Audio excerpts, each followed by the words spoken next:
जब आंखों में अरमान लिया मंजिल को अपना मान लिया, फिर मुश्किल क्या आसान क्या, बस ठान लिया तो ठान लिया। नमस्कार बच्चों, आपकी पाठशाला में आप सभी का एक बार फिर से स्वागत है। बच्चों आपके लिए लाए हैं जो 19 तारीख को आपका एग्जाम होने वाला है हिंदी का, उसका मॉडल सेट नंबर 3 लेके आए हैं। अगर पहले के जो दोनों सेट हैं आपने नहीं देखे तो वो वीडियो आपके इस चैनल पर पड़े हुए हैं, आप वहां से देख लीजिएगा। और इसमें हम इसके जो 30 क्वेश्चन हैं वो आपको देखने वाले हैं, करने वाले हैं आपके साथ शेयर। तो चलिए देखते हैं। सबसे पहला जो आपका क्वेश्चन है वो अपठित बोध से रहने वाला है। यहाँ पे एक पैसेज दिया हुआ है, इस पैसेज को पढ़ लीजिए और इसको पढ़ने के बाद अब हम चलते हैं हम पहले क्वेश्चन की तरफ। देखिए, किसकी जिंदगी सबसे बड़ी जिंदगी होती है? तो यहाँ पे देखिए, साहस की जिंदगी सबसे बड़ी जिंदगी, और ऐसी जिंदगी की सबसे बड़ी पहचान के बिल्कुल निडर बेखौफ होती है। राइट, तो यहां पे देखिए इसका सही आंसर क्या बन जाएगा? पहले का साहस सही हो जाएगा। दूसरा है अड़ोस पड़ोस को देखकर चलना किस प्रकार के जीव का काम है? तो ये साधारण जीव का काम है। देखिए यहां पे दिया हुआ है आपका अड़ोस पड़ोस को देखकर चलना किसका काम है? साधारण जीव का काम है। देखिए अब आगे बढ़ते हैं 3 नंबर क्वेश्चन। साहस की क्या सबसे बड़ी होती है? साहस की क्या सबसे बड़ी होती है? तो साहस की जिंदगी सबसे बड़ी होती है। देखिए ऐसी जिंदगी सबसे बड़ी होती है। राइट, कैसी? साहस की। तो यहां से हमको इसका आंसर मिल गया 3 नंबर का, तो इसका क्या हो जाएगा? जिंदगी आपका सही आंसर हो जाएगा। 4 नंबर देखिए, किस मनुष्य की पहली पहचान यह है कि वह किसी के बारे में कोई चिंता नहीं करता? तो सही आंसर है साहसी जो मनुष्य होते हैं उनकी पहली पहचान है वो किसी के बारे में चिंता नहीं करते। झुंड में चलना और झुंड में चरना ये किसका काम है? तो यहाँ पे देखिए लिखा हुआ है झुंड में चलना, झुंड में चलना और झुंड में चरना यह भैंस और भेड़ का काम है। राइट, तो इसका सही आंसर क्या बन जाएगा आपका? भैंस और भेड़, ये आपका ऑप्शन बी सही हो जाएगा बच्चों। अब बढ़ते हैं निम्नांकित पद्यांश को पढ़कर ध्यानपूर्वक पूछे गए प्रश्नों के लिए सही उत्तर का चयन करिए। देखिए, है जन्म लेते जगह में एक ही पौधा उन्हें है पालता, रात में उन पर चमकता चांद भी एक ही सी चांदनी है डालता, छेद कर कांटा किसी की उंगलियां, फाड़ देता है किसी का वर वसन, प्यार डूबी तितलियों के पर कतर, भौरे का है बेध देता श्याम तन, फूल लेकर तितलियों को गोद में, भौरे को अपना अनूठा रस पिला, निज सुगंधों से निराले ढंग से है सदा देता कली जी की खिला। राइट, है सदा देता कली जी की खिला, है खटकता एक सबकी आंख में, दूसरा है सोहता सुरसीस पर, किस तरह कुल की बड़ाई काम दे जो किसी में हो बड़प्पन की कसर। राइट, तो ये कविता है। इस कविता से संबंधित आपको देखिए ये फूल और देखिए किससे संबंधित है? पहला क्वेश्चन है छठा, फूल किसे अपने मधुर रस का पान कराता है? तो सही आंसर इसका है आपका भंवरों को। राइट, किसको पान कराता है? भंवरों को। 7 नंबर का जो क्वेश्चन है उसका आंसर 7 नंबर जो क्वेश्चन है उसका आंसर देखिए, तितलियों को गोद में कौन लेता है? तो देखिए 7 नंबर आपका है तितलियों को गोद में कौन लेता है? तो फूल जो है वो तितलियों को अपनी गोद में ले लेता है। सही आंसर हो जाएगा फूल। 8 नंबर देखिए बच्चों, एक जगह में कौन कौन जन्म लेते हैं? तो एक जगह में कौन कौन जन्म लेते हैं? फूल और कांटे, दो के दोनों जो होते हैं, फूल भी और कांटे एक ही साथ में पैदा होते हैं। देखिए 9 नंबर क्वेश्चन, किसी की उंगलियों को कौन छेद कर देता है? तो किसी की उंगलियों को कौन छेद कर देता है? तो कांटे छेद कर देते हैं। सबकी आंख में कौन खटकता है? 10 नंबर देखिए, तो सबकी आंख में कौन खटकता है? जो कांटे होते हैं वो खटकते हैं सबकी आंख में। आगे बढ़ते हैं, मैंने संदेश भिजवाया, क्रिया में भेद का नाम बताइए। देखिए भिजवाना जो होता है ऐसा लग रहा है कि इससे किसी दूसरे से ये काम करवाया जा रहा है या करवाने की प्रार्थना की जा रही है, जो भी है। तो ऐसी क्रिया होती है हमारी प्रेरणार्थक क्रिया। तो सही आंसर हो जाएगा ऑप्शन डी। देखिए 12 नंबर क्वेश्चन देखिए, कह रहा है दादी बच्चों को कहानी सुनाती है, इसमें क्रियापद क्या कहलाता है? राइट, सुनाना। इसमें क्या हो जाता है? सुनाना जो है वो आपका एक्शन वर्ड है, तो सुनाती है ये आपका क्या हो जाएगा? क्रियापद हो जाएगा। देखिए 13 नंबर, फल का एक अर्थ होता है परिणाम, तो दूसरा अर्थ क्या होता है? फल खुद ही होता है, यानी कि खाने वाला जो होता है फल, वो सही आंसर हो जाएगा। 14 नंबर, जिस समास में उत्तर पद प्रधान हो और पहले पद के साथ लगी हुई विभक्ति का लोप हो जाता है वहां कौन सा समास होता है? 14 नंबर का क्वेश्चन, तो वहां पे होता है तत्पुरुष समास। राइट, सही आंसर है ए। 15 नंबर क्वेश्चन, पाप पुण्य किस प्रकार का समास? देखिए यहाँ द्वंद, जहां पे ये आपका योजक चिन्ह लगा होता है वो होता है द्वंद समास, तो यहाँ पे सही आंसर हो जाएगा द्वंद समास का उदाहरण है। देखिए यथाशक्ति यानी जितनी शक्ति हो। राइट, तो इसमें कौन सा समास है आपको बताना है। तो इसमें अव्ययी भाव समास है, याद रखिएगा। ये सब काफी इंपॉर्टेंट सेंटेंस वर्ड हैं जो पूछे जाते हैं।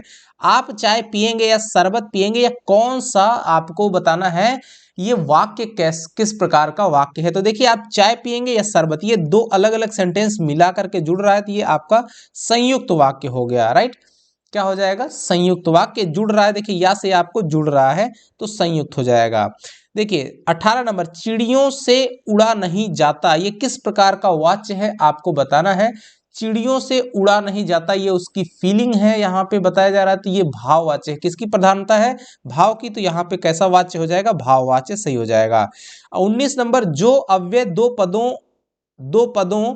उपवाक्य दो वाक्यों को परस्पर जोड़ने का काम करते हैं, वो डैश अव्यय यानी किस प्रकार के अव्यय होते हैं। तो वो समुच्चय बोधक अव्यय कहलाते हैं। समुच्चय बोधक यानी कि ज्वाइंट करने वाले अव्यय होते हैं। तो समुच्चय बोधक इसमें कौन सा है, बी वाला आपका सही हो जाएगा। 20 नंबर, अव्यय कितने प्रकार के होते हैं ये आपको बताना है। तो अव्यय जो होते हैं आपके 5 प्रकार के होते हैं। यहाँ ये बी लिख लीजिएगा, ये वाला सी, तो ये आपका सी सही हो जाएगा। 5 प्रकार के अव्यय होते हैं। अब आपकी पाठ्य पुस्तक से संबंधित है। यहाँ पे देखिए, ये पद्यांश दिया हुआ है, इसको पढ़ करके आंसर देना है। आपकी किताब से है। देखिए क्या है, तुम्हारी यह दंतुरति तुम्हारी यह दंतुरति मुस्कान मृतक में भी डाल देगी जान। धूलि धूसर तुम्हारे ये गात, छोड़कर तालाब मेरी झोपड़ी में खिल रहे जलजात। परस पाकर तुम्हारा ही प्राण, पिघल कर जल बन गया होगा कठिन पाषाण। राइट, छू गया तुमसे कि झरने लगा पड़े सेफालिका के फूल, बांस था कि बबूल। ये जो कविता है आपकी किताब से है। अब इसी के आधार पर 21 नंबर का जो क्वेश्चन है पूछ रहा है कि इस काव्यांश के कवि कौन है, इसके कवि कौन है, यानी कि ये जो जिस चैप्टर से है उस चैप्टर यानी उस कविता के, इस कविता के लेखक कौन है। तो आंसर है आपका नागार्जुन की कविता है ये। सही आंसर क्या होगा, नागार्जुन। देखिए, यह काव्यांश किस पाठ से, उस पाठ का नाम आपको बताना है, राइट। तो यह किस पाठ से लिया गया है, तो यह दंतुरित मुस्कान जो चैप्टर है वहां से लिया गया है, यह दंतुरित मुस्कान, राइट। 23 नंबर, दंतुरित का मतलब क्या है। यहाँ पे दंतुरित का क्या मतलब है, तो नए नए दांत, राइट। क्या, नए नए दांत, दंतुरित का मतलब होता है ये नए नए दांत उगना। 24 नंबर, शिशु को देखकर कवि को किस फूल का एहसास हो रहा है या होता है, राइट। तो किस फूल का एहसास होता है, कमल के फूल का एहसास होता है। ऑप्शन सी सही हो जाएगा। अब देखिए, ये गद्य दिया हुआ है आपकी किताब से है, इसको पढ़ करके हम गौर कर रहे थे खीरा इस्तेमाल करने के इस तरीके को खीरे का सुगंध और स्वाद की कल्पना से संतुष्ट होने का सूक्ष्म, नफीस या एब्स्ट्रैक्ट तरीका जरूर कहा जा सकता है, राइट। उसके बाद यहाँ पे कह रहा है कि कहा जा सकता है, परंतु क्या ऐसे तरीके से उदर की तृप्ति भी हो सकती है। नवाब साहब की ओर से भरे पेट व ऊंचे डकार का शब्द सुनाई दिया और नवाब साहब ने हमारी ओर देखकर कह दिया, खीरा लजीज होता है लेकिन होता है शकील नामुराद, मैदे पर बोझ डाल देता है। ज्ञान चक्षु खुल गए, पहचानना ये है नई कहानी के लेखक, राइट। तो 25 नंबर क्वेश्चन है, नवाब साहब के खीरा खाने की प्रक्रिया को लेखक ने क्या नाम दिया। तो ये आपको बताना है। तो यहाँ इसका क्या नाम दिया है, एब्स्ट्रैक्ट। खीरा खाने की जो तरीका यहाँ पे देखिए, या सूक्ष्म, नफीस या एब्स्ट्रैक्ट तरीका, राइट। तो ये आपका आंसर क्या हो जाएगा, सी। यहाँ पे देखिए 26 नंबर, नवाब साहब द्वारा डकार लेना क्या दर्शाता है, राइट। तो नवाब साहब के द्वारा डकार लेने का मतलब होता है पेट भरना, राइट। तो ये सही हो जाएगा बी। अगला है 27, पेट भरे होने के लिए नवाब साहब की ओर से क्या शब्द सुनाई दिया, राइट। तो पेट भरे होने के लिए नवाब साहब की ओर से डकार जो होता है वो आपको सुनाई पड़ा। देखिए, अब 28 नंबर पे बढ़ते हैं। 28 नंबर क्वेश्चन है, हम गौर कर